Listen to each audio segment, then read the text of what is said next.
Just a glance at this handsome road beast will leave you smitten. It's the Touareg, Volkswagen's flagship utility vehicle, and a machine that's long answered the call of shoppers after a luxury motoring experience that's not too flashy looking.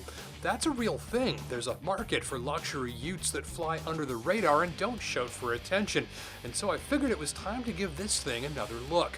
I've driven the Touareg before. It's been around for a while. The unit you see here launched in this generation for 2011, so it's far from the freshest or most modern luxury sleeper ute on the road, but let me tell you, this one's aged very well.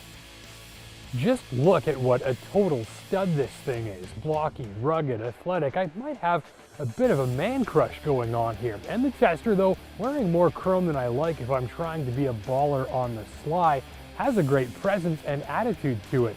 So to those of you who got in touch to ask for a good luxury ute but found the other German stuff to be a little bit too much to look at, well, here it is. And unlike the comparable Mercedes or BMW, it's not all in your face and pretentious. Comparable Mercedes or BMW? Well, you got it. Touareg is a weird bit of a thing where positioning is concerned. With a starting price at around 51 grand, it leaves your more mainstream Highlanders, Pilots, Explorers, and Santa Fe's in the dust where entry pricing is concerned. But go fully loaded like this top-line model at around 65 grand, and coincidentally, you're right at the starting price ballpark of a BMW X5 or a Mercedes GLE before options. So your 65 grand at a BMW or Benz dealer gets you a bare bones luxury crossover. With the Touareg, the same amount of bucks sees you in a fully loaded range-topping flagship. One with a 3.6-liter V6 that's been around for ages and today is outgunned by numerous competitor power plants that are often smaller, more powerful, and easier on fuel. But one that still manages to operate with world-class refinement, to ooze the Touareg up to speed without making a peep even if it's never in much of a rush to do so, and one that sounds downright fantastic should you stop the gas pedal hard enough to make it make a noise, which is semi-exotic, a bit of a howl, and totally creamy smooth. Unless you engage sport mode, the transmission and throttle are programmed to be as smooth and gentle as possible. Touareg takes off in second gear, uses its torque to glide up to speed with minimal revs, and will connect readily with a driver more concerned with smooth and quiet and steady acceleration than blow your face off firepower. The ride and handling are tuned to a similar effect. If you're after a ute that can double as a sports car, look elsewhere, but if you're after consistent comfort on rough surfaces and a ride that's nicely tuned for hours-long voyages, you'll like what the engineers have come up with here. The dampers have a slight firmness around a soft and forgiving core, so Touareg rides with a carefully honed density and comfort, but without feeling like a soggy waffle. Make no mistake, it handles better than it looks like it handles, but it's just more impressive in terms of ride comfort. On really rough roads, plenty is soaked up by the dampers, and the body motions are nicely controlled. On the highway, it's forgiving, easygoing, and relaxed. All said, Touareg proves most impressive in its ability to expertly filter the cabin from unpleasantness passing beneath, even if these wrap video spec 20-inch wheels take away some of the ride quality a little.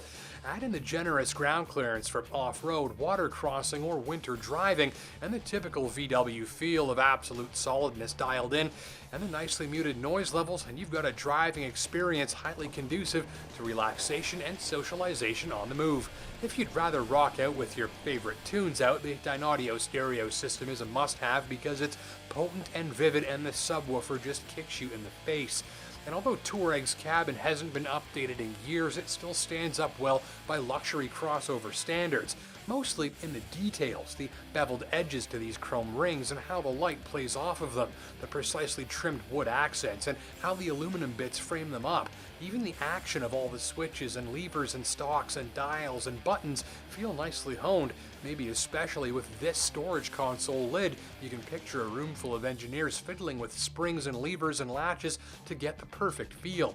And that's all applied to a cabin that's elegant, simple, discreetly luxurious, and one flaunting a just right blend of gloss and matte and wood and leather and stitching. The seats are also fantastic. They really hug you and hold you nicely in place. There's room to spare for 4 adults, even large ones who frequently partake in sequential sandwiches, and room for their things in the cargo hold, accessed here by a powered tailgate. Ride height is elevated. You get a commanding driving position in exchange for having to hop up a little to get on board. Then once you're settled, you're sitting nicely above the road. Gripes? Well, I've got 99 problems, and one of them is this central command system. It looks fine and all the functions are there, but you've really got to smash on it with your fingers to get your point across. More modern infotainment systems have left this one in the dust. Also, there's no dedicated USB port for my phone. There is this octopus of dongles that I think Apple folk are used to, though. Finally, numerous rear passengers griped vigorously about rear seats that are just too firm. If you're in the market, be sure to cross-shop the Jeep Grand Cherokee too. Similar proposition, similarly handsome, similarly priced, more capable, and Jeep is still allowed to sell you a diesel engine if you want one, which you should. There's also this, the Cadillac XT5. It's gussied up with more chrome glitz than a Toddlers and Tiaras marathon, so forget flying under the radar with this one, but it is even more high-tech and even more comfortable and has the segment's most lavish cabin. Ultimately, Touareg offers a proper SUV driving position, a gorgeous cabin, immense comfort, and a relaxingly tuned chassis, suspension, and powertrain where refinement and comfort are priorities. Consider this one if you want an under-the-radar flagship utility vehicle experience, or if you'd rather spend your cash on a fully loaded mainstream brand flagship than a base model unit from a luxury brand. Thanks for watching.